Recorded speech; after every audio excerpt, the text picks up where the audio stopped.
5월 8일 금요일 안식일 저녁이 시작되는 시간입니다.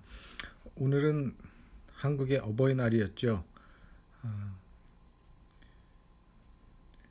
자녀들을 키우느라고 수고한 모든 어머니와 아버지들에게 하나님의 은혜와 축복이 있기를 간절히 바랍니다.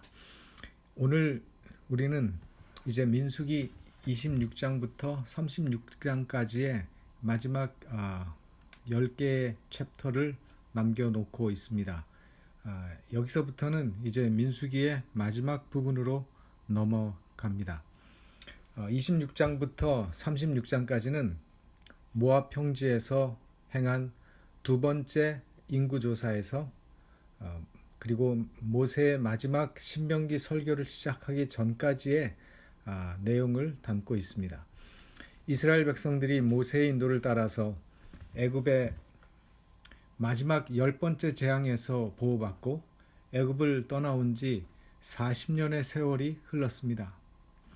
우리가 아는 것처럼 그동안에 많은 일들이 있었습니다.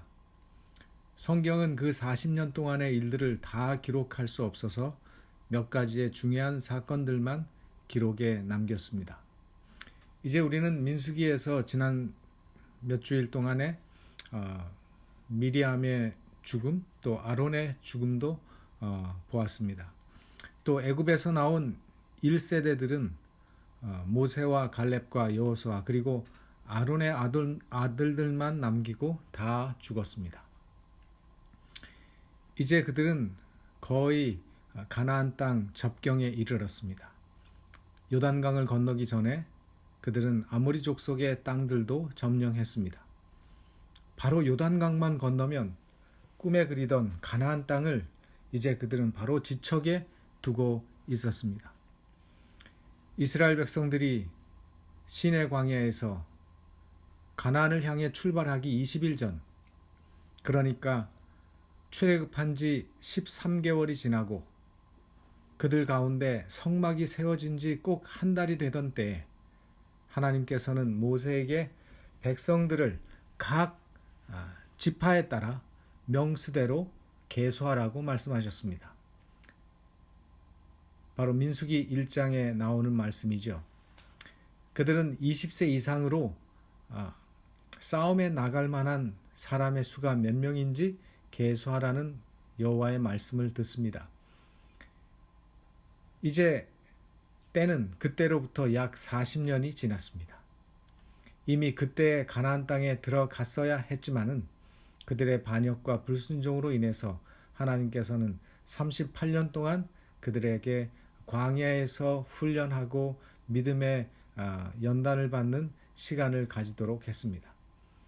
이제 가나안 땅에 들어가기 전에 하나님께서는 두 번째로 모세에게 다시 한번 백성들의 수를 계수하라고 명령하십니다. 이제 민수기 26장 1절로 2절에 나오는 말씀을 다 펴서 보시겠습니다. 민수기 26장 1절로 2절에 나오는 말씀입니다. 연병 후에 여호와께서 모세와 제사장 아론의 아들 엘르아살에게 일러 가라사대 이스라엘 자손의 온 회중의 총수를 그 조상의 집을 따라 조사하되 이스라엘 중에 무릇 20세 이상으로 능히 싸움에 나갈 만한 자를 계수하라 하시니라.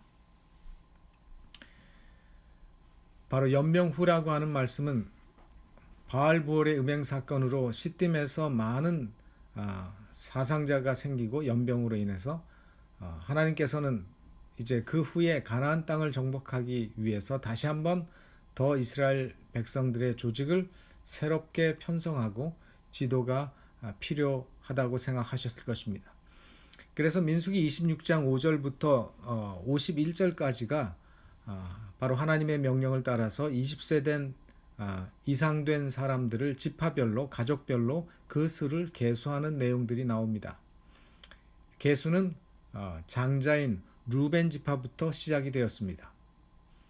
이 계수하는 수를 기록하는 내용이 바로 26장에서 거의 대부분을 차지하고 있는데 그 26장에서 우리가 몇 가지 짚고 넘어가야 할 부분들이 있다고 생각을 합니다. 첫째는 르벤 자손의 계수에서 나온 고라의 반역에 가담했던 그 르벤 지파였던 다단과 아비람의 이름이 나옵니다.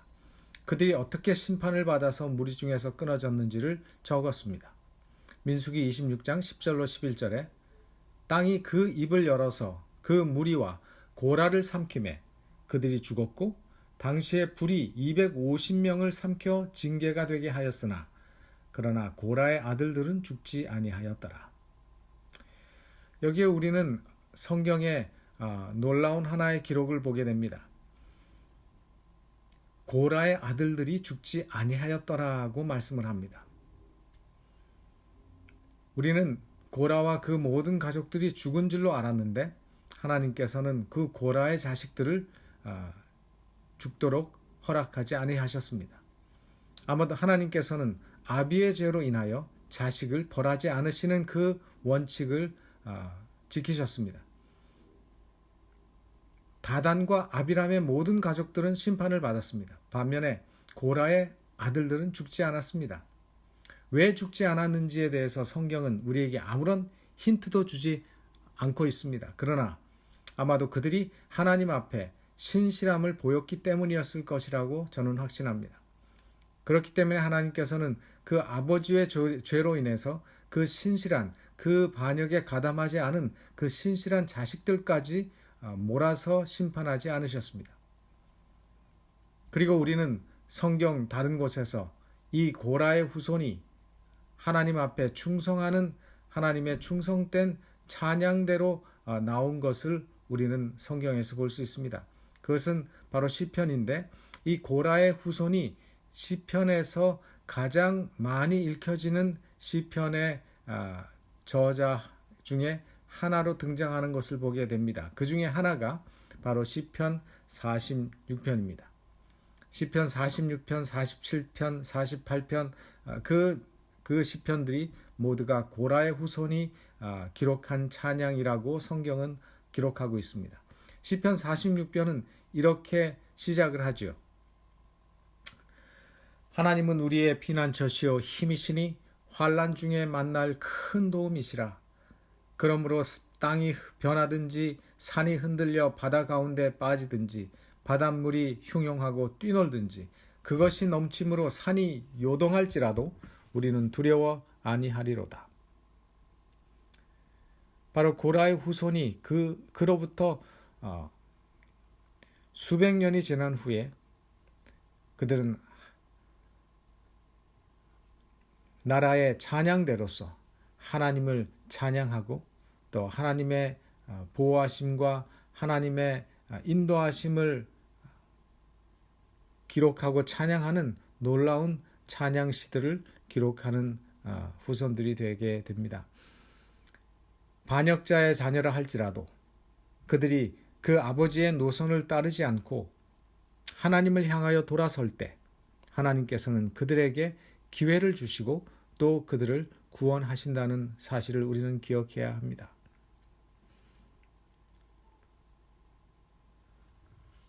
그 외에 또 하나의 특이한 내용을 우리는 이 26장에 계수하는 그 계수의 숫자를 통해서 확인할 수 있는데 그게 뭐냐면 38년 전 시내산에서 계수했던 그 숫자와 38년 후의 수를 비교해 보면 어떤 지파는 늘었고 어떤 지파는 줄었어요. 그런데 전체적으로 비교해 보면 늘지 않고 좀 줄었습니다. 38년 전 20세 이상으로 계수되었던 사람들의 수는 레위인을 제외하고 모두 60만 3,550명으로 성경에 기록되어 있습니다.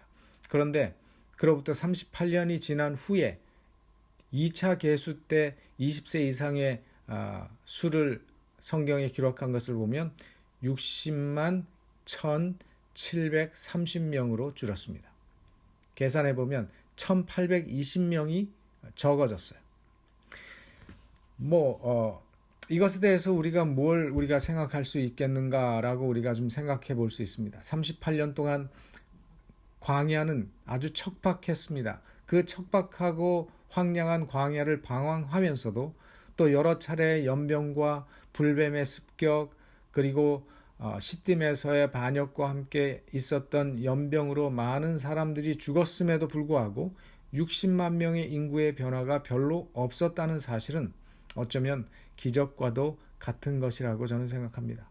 하나님의 보호하심과 은혜가 아니었다면 일어날 수 없는 일인 것입니다. 당신의 택하신 백성을 가나안까지 신실하게 인도하시는 하나님을 우리는 여기에서 만날 수가 있습니다. 물론 어떤 지파는 늘었고 어떤 지파는 줄었습니다. 특별히 르우벤 지파의 진기에 속한 지파의 수는 모두가 감소했습니다. 르우벤 지파의 진기에 속한 지파는 르우벤, 시므온, 갓 지파였는데 르우벤 지파는 2770명이 감소했고 시므온 지파는 37,100명이 줄었습니다. 갓 지파는 5,150명이 줄었어요. 이 세 지파에서 감소된 인구만 45,020명이나 됩니다. 거의 한 지파의 수가 없어진 거나 마찬가지로 이 세 지파의 수가 감소했어요. 그 이유가 무엇일까요?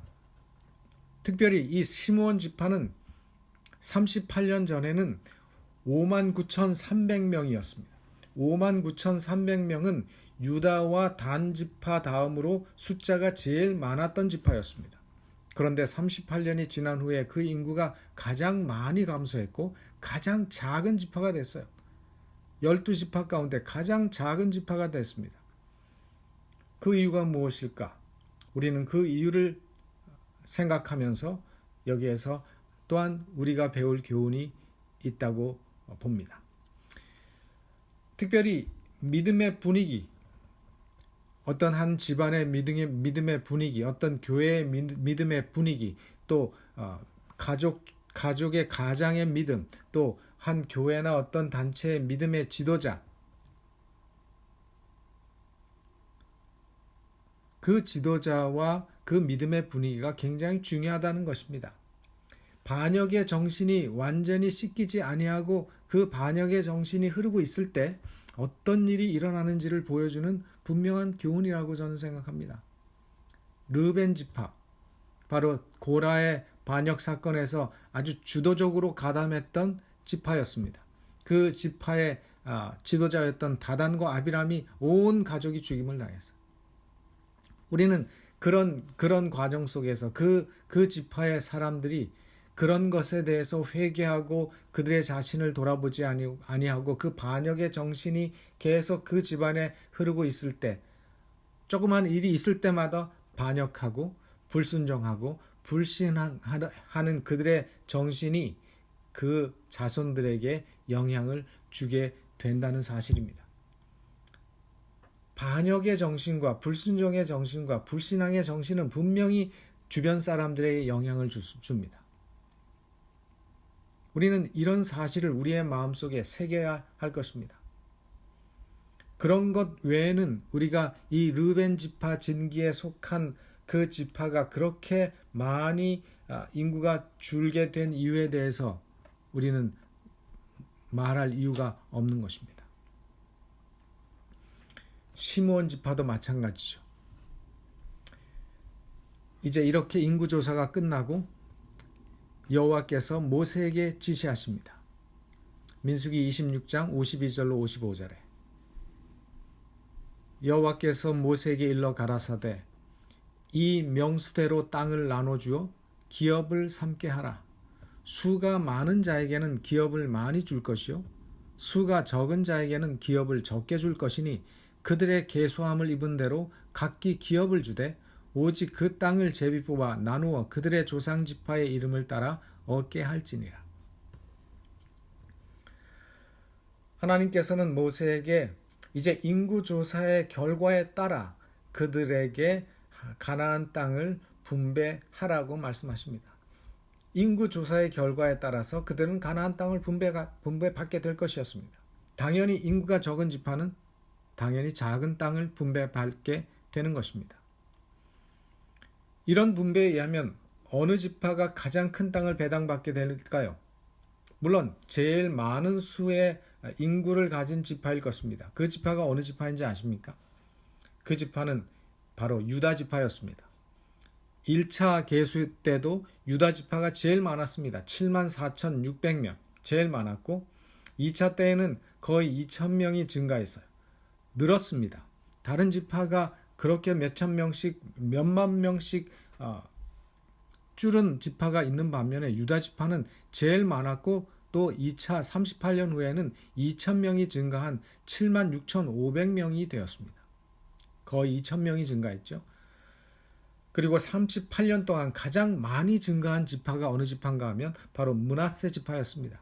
1차 때에는 가장 수가 작은 지파였어요. 가장 작은 지파였는데 38년 후에는 2만 5천 명이 늘어서 여섯 번째로 큰 지파가 되었습니다. 이스라엘 백성, 여러분 여기서 우리가 좀 생각해 볼 것이 있습니다. 이스라엘 백성들 가운데서 장자 지파가 아닌데도 왜 유다 지파가 중심이 되어 가는지를 볼 수 있는 중요한 대목입니다. 그렇죠? 하나님께서는 충성되고 신실한 백성들과 함께 일하십니다. 아무리 가문이 좋아도 아무리 그 부모가 신실했어도 그것보다 오늘 현재 우리가 하나님 앞에서 믿음으로 잘 살고 있는지 신실한 믿음으로 순종의 삶을 살고 있는지가 더 중요한 것입니다.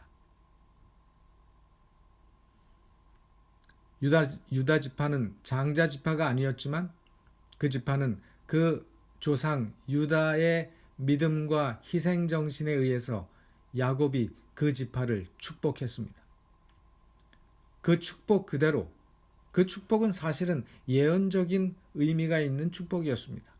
하나님께서는 야곱을 통해서 그 12지파의 미래가 어떨지를 예견해 주셨습니다.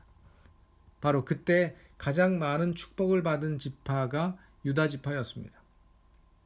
그리고 므낫세 지파는 요셉의 아들 가운데 둘째 아들인데도 불구하고 그 큰아들인 에브라임보다 더 축복을 받았어요. 야곱이 축복하면서 오른손을 그 머리에 댔습니다. 에브라임에게 오른손을 얹고 축복했어야 되는데 므낫세에게 했죠.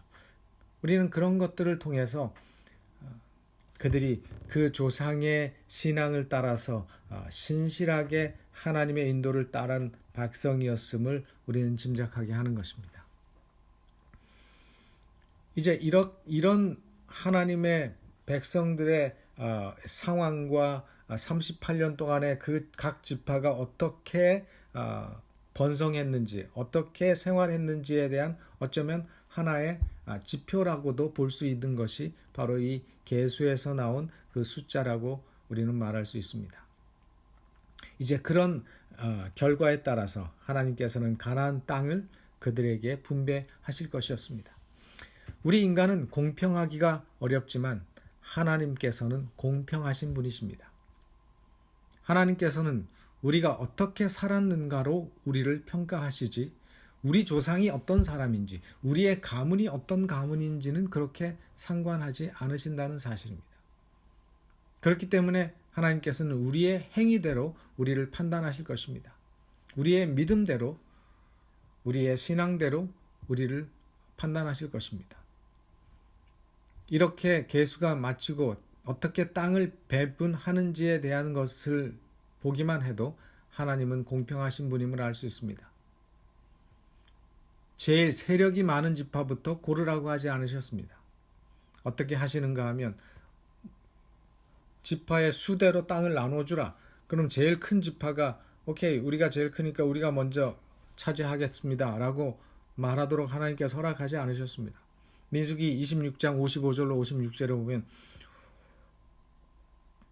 오직 그 땅을 제비 뽑아 나누어 그들의 조상 지파의 이름을 따라 얻게 할지니라. 그 다소를 물론하고 그 기업을 제비 뽑아 나눌지니라. 예, 하나님께서는 공평하게 큰 지파든 작은 지파든 어떤 땅을 고를지에 대해서는 어떤 땅을 분배해야 될지에 대해서는 제비를 뽑아서 결정하라고 말씀하십니다. 어떤 방식으로 제비를 뽑았는지 추첨을 했는지 우리는 알 수 없지만 가장 공평한 방법으로 진행되었을 것입니다. 사람의 욕심이나 어떤 이기적인 의도가 절대로 개입되지 않도록 하는 방법입니다. 결과에 대해서 누구도 할 말이 없도록 하는 방법이었습니다. 물론 레위 지파는 계수에서 제외가 되었고 레위 지파는 땅도 분배받지 않을 것이었습니다. 이제 이 땅 분배와 관련되어 예기치 않은 한 문제가 일어나게 되는데 이것으로 인해서 새로운 법이 생기게 됩니다.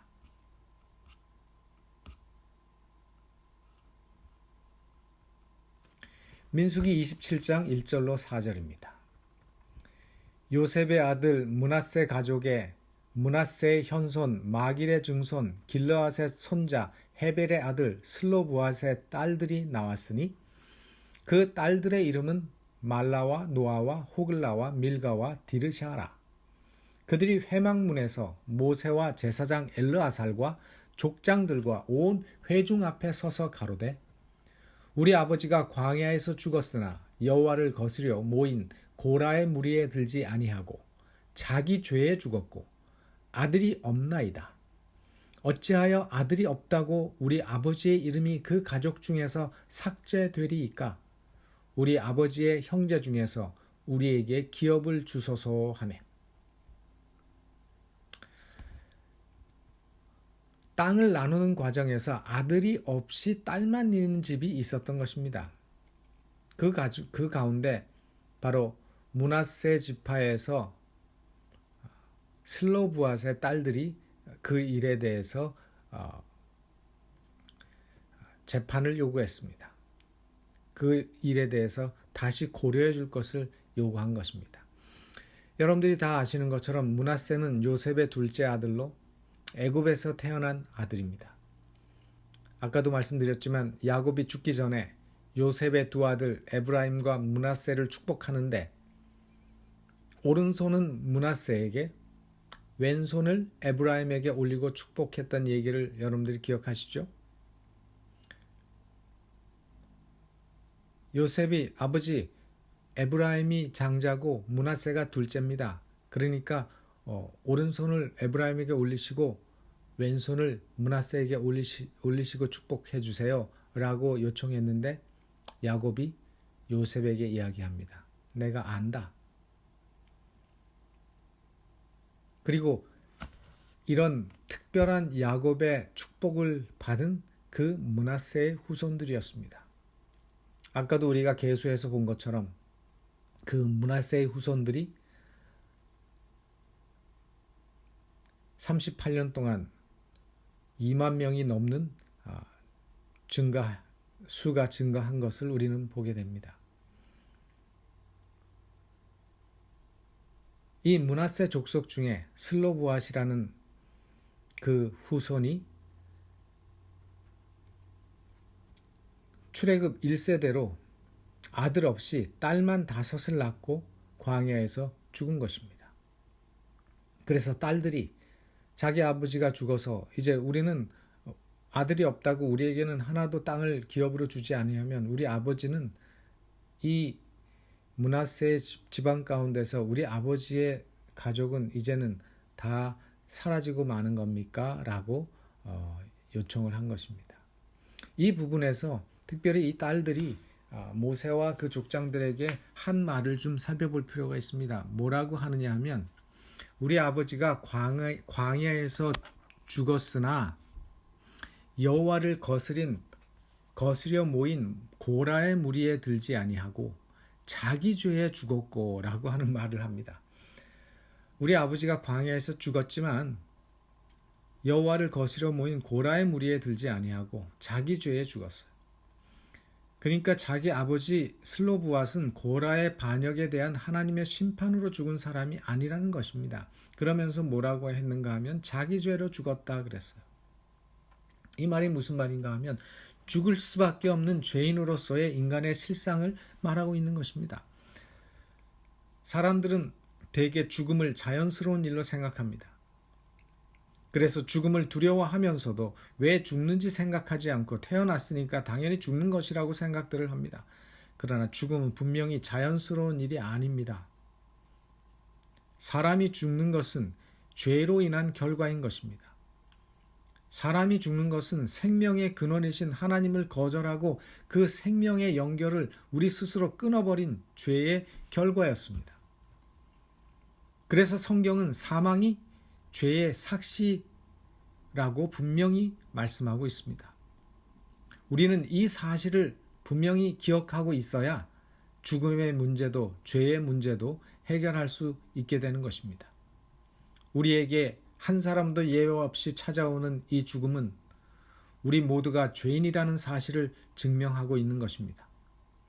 그러므로 우리는 하나님 앞에서 우리의 죄인됨을 겸손히 인정하고 하나님의 구원의 손을 붙잡아야 하는 것입니다.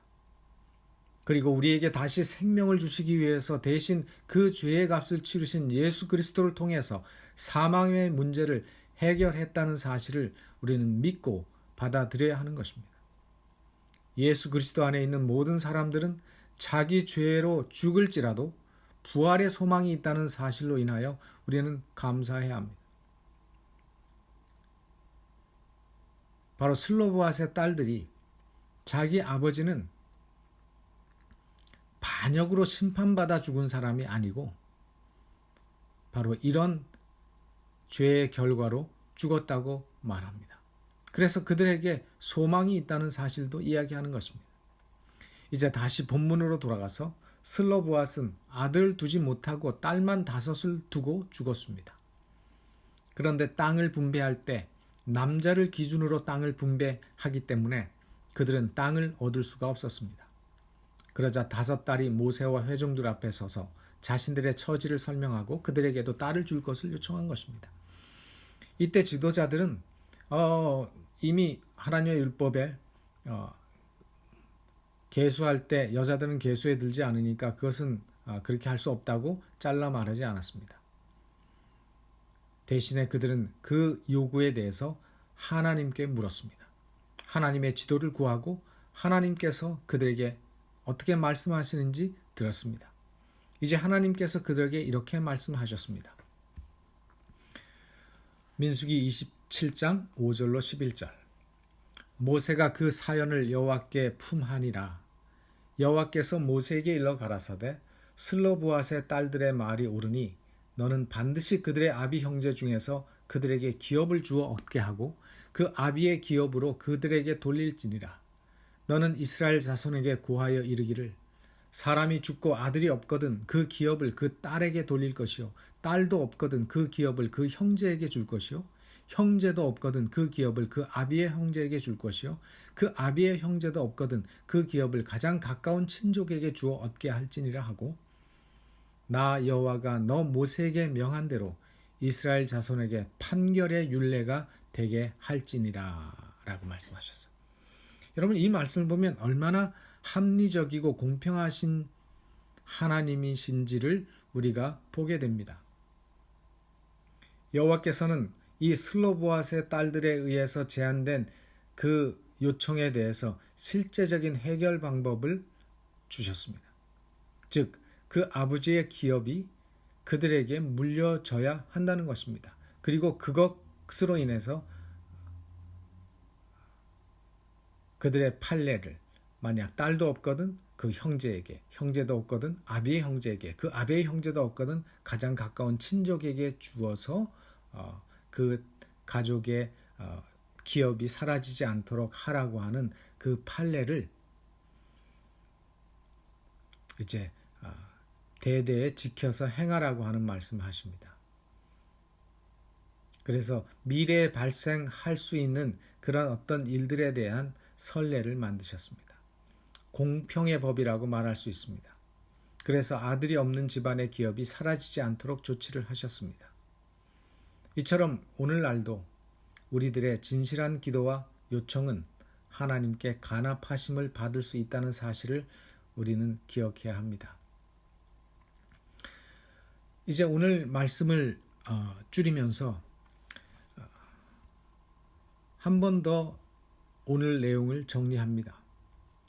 38년 후에 하나님께서는 이제 가나안 정복을 앞두고 가나안 땅을 분배하기 전에 그들의 백성의 수를 계수하라고 말씀하셨고 그 계수한 결과 많은 지파의 숫자에 변화가 있는 것을 보게 됩니다. 가장 많은 숫자가 증가한 지파는 므낫세 지파였고, 가장 많은 숫자의 감소를 보인 지파는 시므온 지파였습니다. 이 시므온 지파, 레위 지파, 르벤 지파, 이 지파들이 어떤 38년 동안에 어떻게 생활했는지에 대한 그 결과가 그 수의 결과라고 우리는 볼 수 있습니다. 우리는 바로 이 사건 바로 직전 민수기 25장에서 이 시므온 지파의 족장 시므리가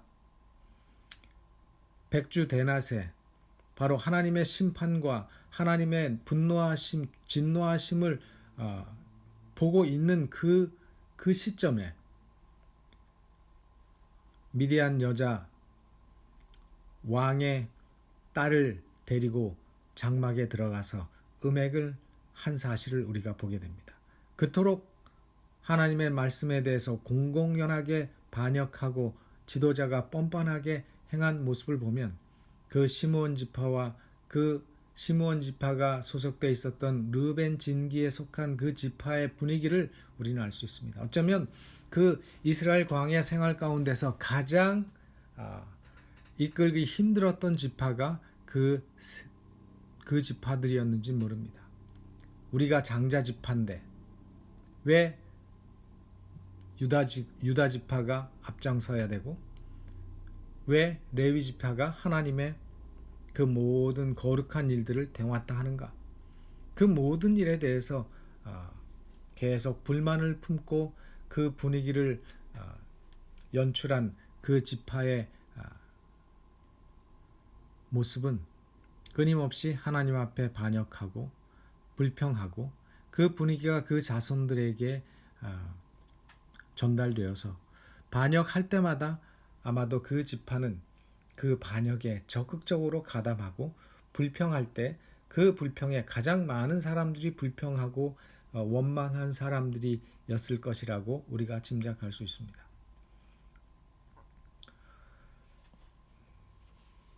사람의 인구나 수가 하나님의 축복과 하나님의 저주를 말한다고 말씀드리는 것이 아닙니다.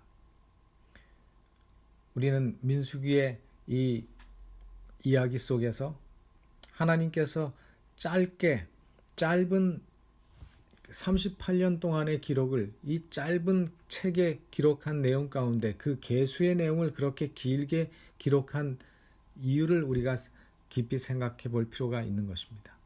바로 그 숫자 속에 우리가 생각해 볼 교훈이 바로 이런 것입니다. 오늘 우리의 삶의 모습은 어떻습니까? 하나님께 늘 감사하며 하나님께 늘 찬양하는 삶을 사는 백성들이 되시기를 바랍니다. 그러면 그 모습이 우리의 주변과 우리의 가족들과 우리가 있는 모든 것의 분위기를 바꾸게 될 것입니다. 하나님께서는 그런 백성들을 사랑하시고 그런 백성들을 축복하시고 그런 백성들과 함께 일하십니다. 그런 사람들은 신실한 사람들입니다. 그런 사람들은 똑같은 일을 만나도 그들은 부정적이고 원망할 것을 찾지 아니하고 그것을 통해서 어떻게 그 일을 극복하고 그 일을 어떻게 딜할지, 어떻게 그 일을 통해서 그들이 더 발전하고 성장할 수 있을지를 생각할 수 있는 그런 마인드를 가지고 있는 사람들이었을 것입니다. 오늘 우리에게도 그런 마음이 필요합니다. 하나님께서 우리를 인도하시고 하나님께서 우리의 길을 하늘의 가나안까지 인도하실 때 하나님은 신실하게 우리의 길을 인도하실 것입니다. 하나님은 그 약속을 지키실 것입니다. 그 하나님의 인도하심을 따라가는 우리 믿음의 백성들이 그 하나님의 인도하심에 신실하게 반응하고 순종하며 그 길을 선하게 따라갈 때 하나님께서는 우리의 삶에 놀라운 은혜와 복을 내리시리라고 저는 확신합니다. 오늘 이 귀한 안식일 저녁, 이제 이 워싱턴에도 따뜻한 여름, 1년 중에 가장 좋은 계절이 오고 있습니다. 이제 이런 상황 속에서 하나님께서 이 바이러스 코로나 사태도 점점 이기고 이제 정상으로 될 날들을 우리가 손꼽아 기다립니다. 하나님께서 우리 모든 믿음의 식구들의 가정에 함께 하시고 또 끝까지 우리들을 이런 바이러스에서 지키시고 보호하실 것을 간절히 기도하면서 오늘 말씀을 줄이겠습니다. 기도하시겠습니다. 하늘에 계시는 저희들의 아버지 하나님, 지난 한 주간도 우리의 삶 속에 오셔서 우리의 삶을 인도하시고 세상에 많은 병균이 우글거리고 또 코로나 바이러스로 인해서 많은 사람들이 고통당하고 있는데 또 우리의 가족들과 우리의 삶을 인도하시고 지켜주시니 감사합니다. 그러나 그 바이러스로 인해서 고통당하는 사람들 또 우리 주변에 많이 있습니다. 또 그들을 돌보기 위해서 일하고 있는 많은 의료진들도 있습니다. 그들 가운데 그 돌보느라고 또 병에 걸린 사람들도 많습니다. 하나님께서 도와주시옵소서. 그리고 위정자들에게 은혜를 주셔서 그들이 자신들의 이기적인 목적과 뜻을 펼치려고 하기 대신에 이 나라와 백성을 먼저 생각하고 또 먼저 살펴볼 수 있는 마음을 주시고 올바른 판단과 올바른 지혜로 백성을 다스리며 정치할 수 있도록 도와주시옵소서. 아버지께서 오늘 귀한 안식일에 우리의 모든 식구들의 삶 속에 복을 주시고 또 이 안식일을 통해서 다시 한번 하나님을 만나고 우리가 어느 나라 백성인지 우리가 어디를 향해서 가고 있는 백성인지를 다시 한번 확인하는 귀한 시간이 되도록 도와주시옵소서. 예수님의 이름으로 기도하옵나이다. 아멘.